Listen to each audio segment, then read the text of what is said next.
بسم الله الرحمن الرحيم السلام عليكم ورحمة الله تعالى وبركاته. هل كان وحنك السلام يا دمان وعليه الجديد دافع ذكر الجو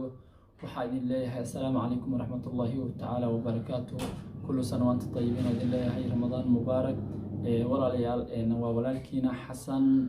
بلو ديمون أوفيشيال بإذن الله تعالى. هل كسنة دريس عندنا رجانا walaalayaal dhalinyaro badan oo asxaab aan nahay Yurubta joogo ama wadamada kala jooga waxay iga codsadeen maadaama YouTube aad macnaha YouTube la aad naqatay oo YouTube macnaha aad nagu soo gudbinaysid waxyaabo badan nagu soo gudbinaysid waxaan ka rabnaa bay dhaheen qisadii aan soo marnay wadada aan ku soo marnay inaad macnaha aad ka soo sheekaysid dhibaatada ay lahayd inaad ka soo sheekaysid ayaa rabnaa bay dhaheen marka sida la adligeeda macnaha ayaan rabaa inaan clipkan u duubo walaalayaal run ahaantii taariibka aad iyo aad ayuu u dhib badan yahay aad iyo aad macnaha siliciisana macnaha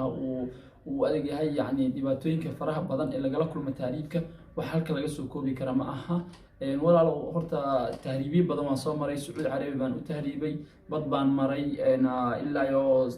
Sacuudi baan ku tagay Yemen halka baan maray qisadaas kulli waxaan u maleynayaa inaan hadda koor clip aan ka soo duubay gabar walaashayda ah oo la yiraahdo Z official oo macnaha iyadana YouTube la ah ayaa macnaha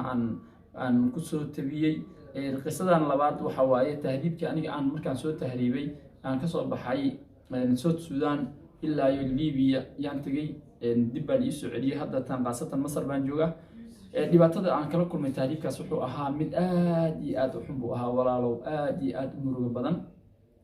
waxay ahayd gaari baan lagu soo qaaday South Sudan gaari baan macnaha diyaaradda adiga kaga soo baxnay xuduud aan ku imaanay xuduudii baan ka soo baxnay anagoo jamaaca badan ah oo aad iyo aad aan u fara badannahay waana kala qaybiyay qolada macnaha qof baa wata adiga waxaan isku soo harnay in yar oo macnaha hal muqallas wata ayaan isku soo harnay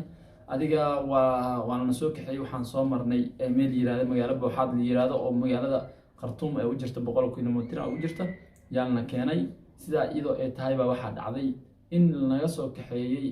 meesha ayaa waxa lagu yiri dad baa sugaysiin dad baa noo keenay dadkii markii noo keenay waxa jirtay gabar oo xaamilo ahayd gabadhii xaamilada ahayd baa ani iyo gabar kale soo raacnay waxaan keenay magaalada Khartoum aan ka soo tagnay gabadhii aan israacna baan dib isku la soo laabanay oo magaalada iyadana ay dana ay kala heed ay dib aan u soo laabanay waan soo baxnay gaari xaajid baan soo saaray ani iyo iyada bis ayaa Soomaali ka ahayn inta kale waxay ahaayeen Ethiopian iyo Eritrean bay ahaayeen waan soo baxnay mar alla markaan soo baxnay habeen maghrib baan soo qaaday xuduudiyaan dhihinay barta control magaalada laga soo baxay dushaan ka soo marnay waalna arkay ama waxa horta la shaqeeya waxaad ogaataan kuwa gaariga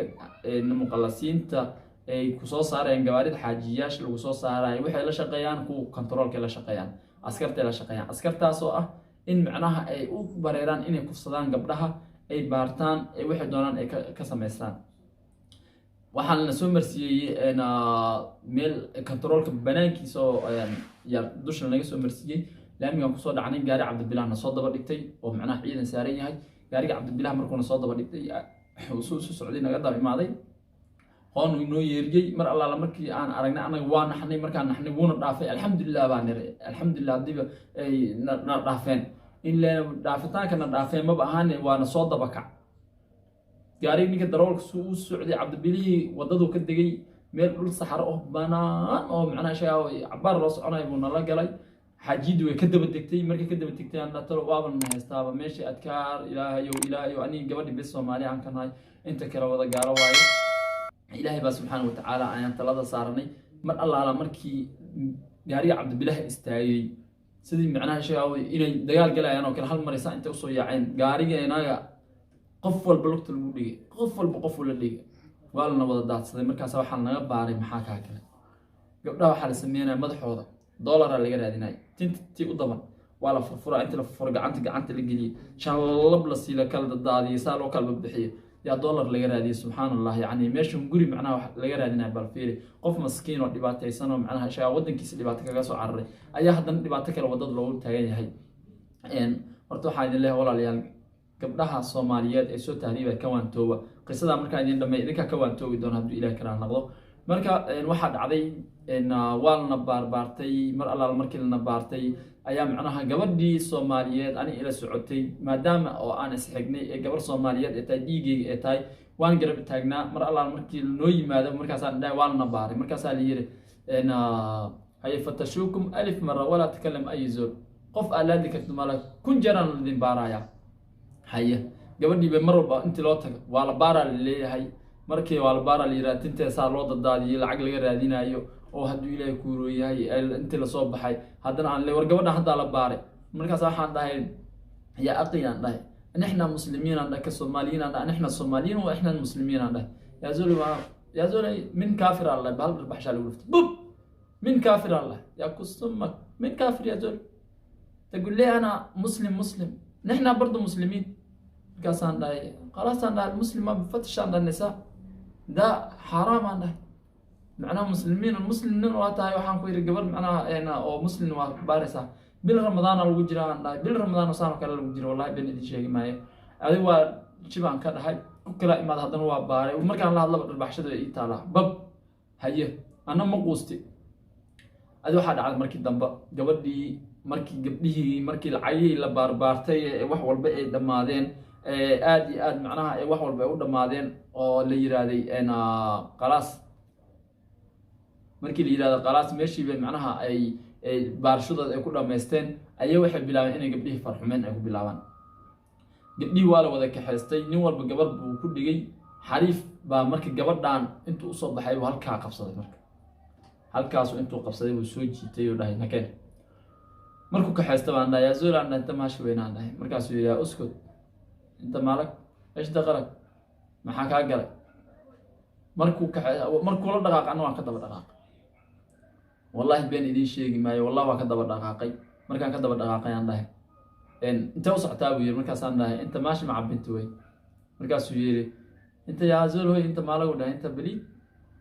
adqo ma tahay macnaha xageen daba socotaa markaas aan dhaqmiyaan walaasheeda daba socda markaas uu yiri walaashaada la soo baaraya